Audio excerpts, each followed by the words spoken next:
Ketika mendengar istilah teknologi pembelajaran, sebagian orang langsung membayangkan proyektor, laptop, atau internet. Namun, pertanyaannya lebih mendasar.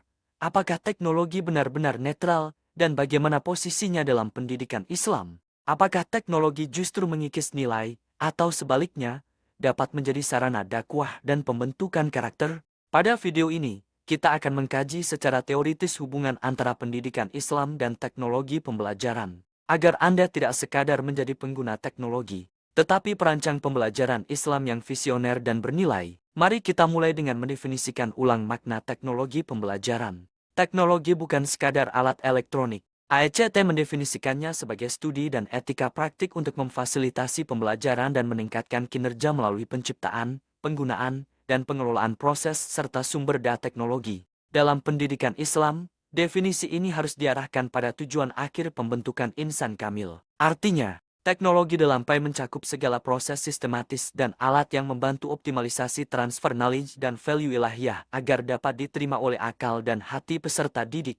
Dengan perspektif ini, teknologi tidak pernah berdiri netral, tetapi selalu terikat pada niat, tujuan, dan nilai yang melandasinya. Secara teoritis, integrasi PAI dan teknologi dapat dianalisis melalui kerangka TPACK Technological, Pedagogical, dan Content Knowledge. Guru PAI tidak cukup hanya menguasai materi agama atau metode mengajar, tetapi juga teknologi serta irisan ketiganya. Contohnya, mengajarkan fikih syalat membutuhkan content knowledge yang kuat, pedagogical knowledge berupa demonstrasi dan latihan, serta technological knowledge seperti augmented reality untuk visualisasi gerakan 3D. Tantangan teoritisnya adalah memastikan teknologi tidak mendistorsi konten sakral, tetapi justru memperjelasnya tanpa mengurangi izah ilmu agama. Selanjutnya, kita melihat pergeseran paradigma dari behaviorisme ke konstruktivisme dan konektivisme. Di era digital, guru PAI tidak lagi menjadi satu-satunya sumber ilmu, melainkan berperan sebagai kurator dan fasilitator.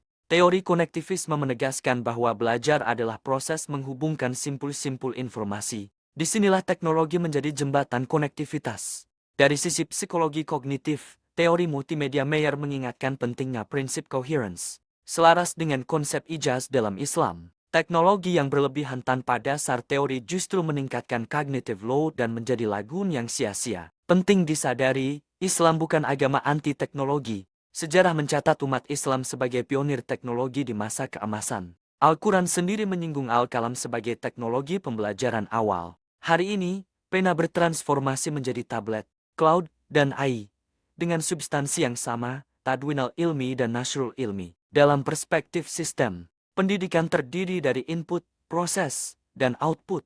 Sementara PAI menambahkan dimensi outcome ukrawi. Teknologi membantu standarisasi mutu melalui LMS, namun tetap harus memberi ruang bagi barakah dan interaksi ruhaniyah. Perhatikan penyiar madrasah aliyah digital. Pada tahap awal, teknologi hanya berfungsi sebagai substitution, mengganti papan tulis dengan proyektor. Namun pada tahap redefinition, guru SKI menggunakan virtual reality untuk membawa siswa masuk ke perang badar. Siswa tidak hanya mendengar, tetapi mengalami dan mengambil ibrah secara imersif. Inilah teknologi yang benar-benar mengubah pengalaman belajar. Kita dapat merangkum bahwa teknologi pembelajaran dalam PAI harus dipahami secara filosofis, teoritis, dan historis.